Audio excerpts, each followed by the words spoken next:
Hello friends, मैं विकास तिवारी आपके समक्ष एक बार फिर उपस्थित हूँ आपके पसंदीदा चैनल एजुकेशन हब टी पर। और जैसा कि एनसीईआरटी साइंस की सीरीज़ चल रही थी और उसमें आज मैं लाया हूँ आपके लिए चौथा पार्ट, वस्तुओं से समूह बनाना। तो दोस्तों, आप लोग मेरे साथ जुड़े रहिए और वीडियो को एंड तक देखिए ताकि इसका आप लोग भरपूर फ़ायदा उठा सकें। ठीक है दोस्तों, अब मैं स्टार्ट करता हूँ वस्तुओं से समूह बनाना। तो दोस्तों, आप जानते होंगे सबसे पहले मैं वस्तुओं की बात कर लेता हूँ।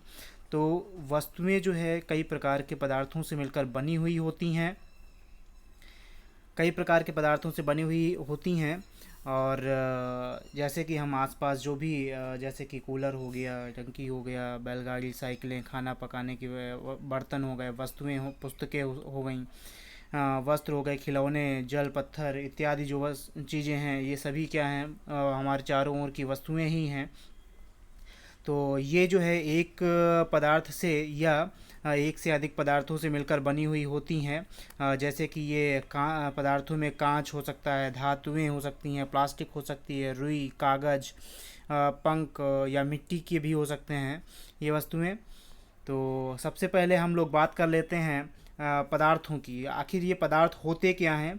तो पदार्थ दोस्तों, उन चीज़ों को हम पदार्थ कहेंगे जो जिनका अपना एक भार होता है, जो स्थान को घेरते हैं। अगर मैं वायु की बात करूं तो वो भी एक पदार्थ में ही आएगा, क्योंकि वायु भी जो है उसका भी अपना एक भार होता है और वो जगह को घेरती भी है। इसी तरीके से कोई भी दूसरा पदार्थ हम ले लें, जैसे कि धातुएं कोई भी होंगी, तो उनका भी अपना एक भार होगा और वो भी क्या करती हैं, वस्तुओं को जगह को घेरती हैं, स्पेस को घेरती हैं।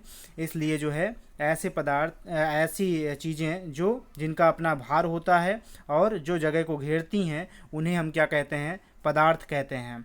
ठीक है दोस्तों, अब हम बात करते हैं पदार्थों के गुणों की, कि पदार्थों के गुणों की। सबसे पहले कि इनको हम पहचानेंगे कैसे, या जैसे कि दिखावट के बेसिस पे जो है, सबसे पहले मैं बात कर लेता हूँ कि दिखावट की मतलब अपीयरेंस जो होती है इनकी, उसके बेस पे जो है कैसे इसको अलग अलग करेंगे, डिस्ट्रीब्यूट किया जाएगा।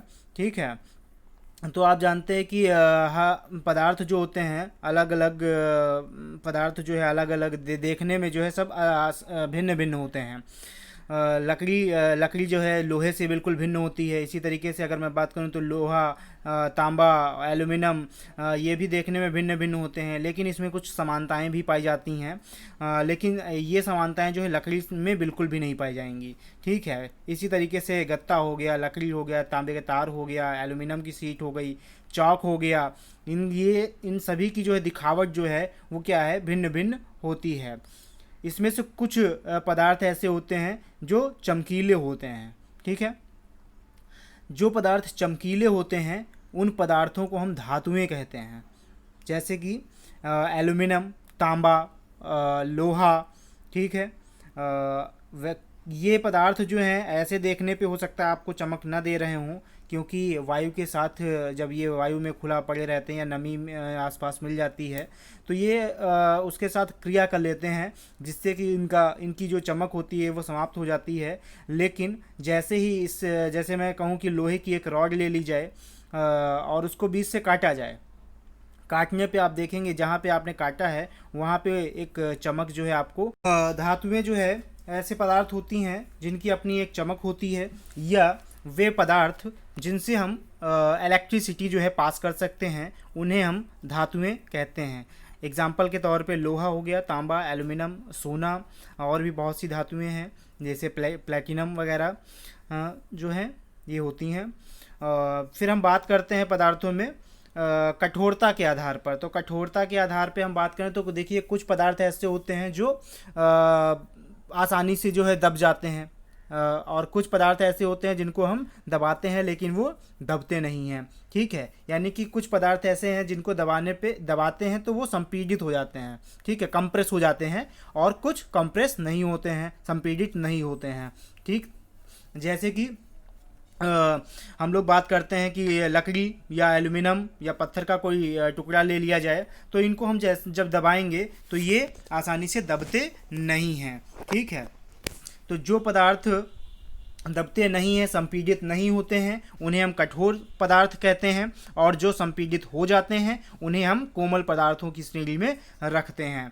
ठीक है, जैसे कि रुई की बात करें या स्पंज की बात करें तो ये आसानी से क्या होते हैं, दब जाते हैं, लेकिन लकड़ी या अदर कोई धातु जो है वो आसानी से दबती नहीं है। ठीक है, फिर हम बात करते हैं यहाँ पे विलेय और अविलेय की। तो कुछ विलेय और अविलेय, तो हम विलेय और अविलेय पदार्थों की चर्चा जो है जल में करेंगे यहाँ पे। जैसे कि कुछ पदार्थ ऐसे होते हैं जिनको हम क्या करते हैं, पानी में डालते हैं, और पानी में डालने के बाद वो क्या होते हैं, आसानी से घुल जाते हैं। तो हम कहेंगे कि वे पदार्थ जो पानी में घुल जा रहे हैं, घुलनशील हैं, उन पदार्थों को हम विलेय पदार्थ कहेंगे या सॉल्युबल कहेंगे। ठीक है, ये क्या होते हैं, सॉल्युबल मटेरियल्स होते हैं। ठीक है, और सेम ईयर ऐसे ही इसका वाइस वर्सा कर लीजिए कि जो पदार्थ जो है वाटर में या जल में जो है घुलनशील नहीं होते हैं उनको हम क्या कहेंगे, वे अविलेय पदार्थ होंगे, इनसॉल्युबल मटेरियल्स होंगे। ठीक है, जैसे कि पानी में जब हम वो शक्कर डालते हैं या नमक डालते हैं तो देखिए कुछ समय बाद जो है ये क्या होते हैं, विलेय हो जाते हैं, दिखते नहीं हैं, इनको फिर बाद में अलग अलग नहीं देखा जा सकता है। लेकिन अगर हम इसमें चॉक मिला दें या रेत मिला दें तो आप देखते होंगे कि वो हमें अलग ही पड़ी दिखाए, काफ़ी देर रखने के बाद भी जो है हम देखते होंगे कि ये रेत जो है वैसी की वैसी ही नीचे बैठ जाती है, या चॉक जो है वो नीचे बैठ जाती है, यानी कि उसको आसानी से अलग अलग किया जा सकता है। ठीक है, यानी कि वो आपस में मिलते नहीं हैं कभी भी। तो जो मिलते नहीं हैं उन्हें हम क्या कहते हैं, अविलेय पदार्थ कहते हैं, और जो मिल जाते हैं या घुल जाते हैं उन्हें हम क्या कहते हैं, विलेय पदार्थ कहते हैं। ठीक है, ऐसे ही अगर हम लिक्विड की बात कर लें, ये तो हो गया सॉलिड टू लिक्विड, कि जल में मैंने जो है एक शक्कर, नमक या रेत वगैरह डाला, उसके बेसिस पे मैंने बताया। ऐसा ही कुछ लिक्विड ले लिया जाए तो आप देखते होंगे कि दूध में पानी मिला दिया जाए, तो दूध में पानी या पानी में दूध मिला दिया जाए तो आप देखते होंगे कि आपस में मिल जाते हैं और पता नहीं चलता है कि दूध है या पानी है। ठीक है, देख के नहीं बता सकते हो आप। तो ये क्या है, इनको कह, ये भी एक दूसरे में क्या हो गया, ये द्रव जो होते हैं इन्हें भी हम क्या कहेंगे, विलेय कह देंगे। ठीक है, और इंग्लिश में इसे कहा जाता है मिसिबल कहते हैं इसे, इस मिसिबल वर्ड यूज किया जाता है इनके लिए। और सेम हियर ऐसे ही जो है, जैसे मैं पानी में तेल डाल दूं तो तेल जो है काफ़ी देर चलाओगे आप, लेकिन फिर भी आप देखोगे कि जो है वो तेल जो है पानी में मिलता नहीं है कभी भी। ठीक है, तो इस तरीके से क्या होता है कि वहाँ पे ये अविलेय हो जाएगा। ठीक है, तेल जो है वो पानी में अविलेय हो जाएगा, लेकिन दूध जो है वो पानी में क्या हो जाएगा, विलेय हो जाएगा।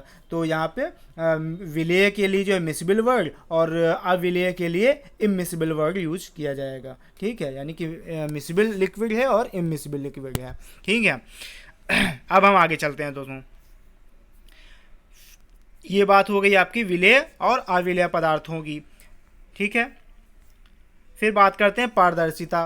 पारदर्शिता के बेसिस पे अगर हम बात करें तो ये तीन पदार्थ जो हैं वो तीन भागों में बांटे गए हैं। पहला तो पारदर्शी, दूसरा अपारदर्शी और तीसरा पारभासी होता है।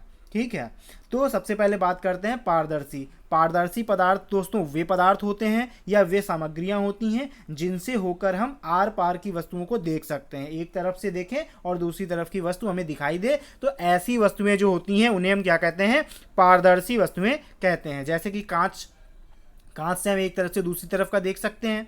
अब कुछ लोग कहेंगे कि शीशे में तो नहीं दिखता है, तो शीशे में क्योंकि दूसरी तरफ क्या होता है, उस पर कोटिंग कर दी जाती है। ठीक है, जिसकी वजह से हमें नहीं दिखता है। लेकिन प्लेन कांच हो जिस पे कोटिंग ना की गई हो तो हमें क्या होगा, एक तरफ से देखेंगे दूसरी तरफ दिखेगा।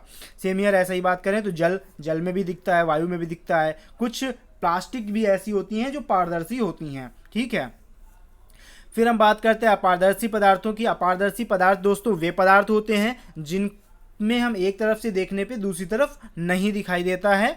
जैसे कि हम कोई लकड़ी ले लें या गत्ता ले लें। ठीक है, या विभिन्न प्रकार की प्लास्टिकें होती हैं जिनसे हम आर पार नहीं देख पाते हैं। ठीक है, या कागज़ से भी नहीं देख पाते हैं।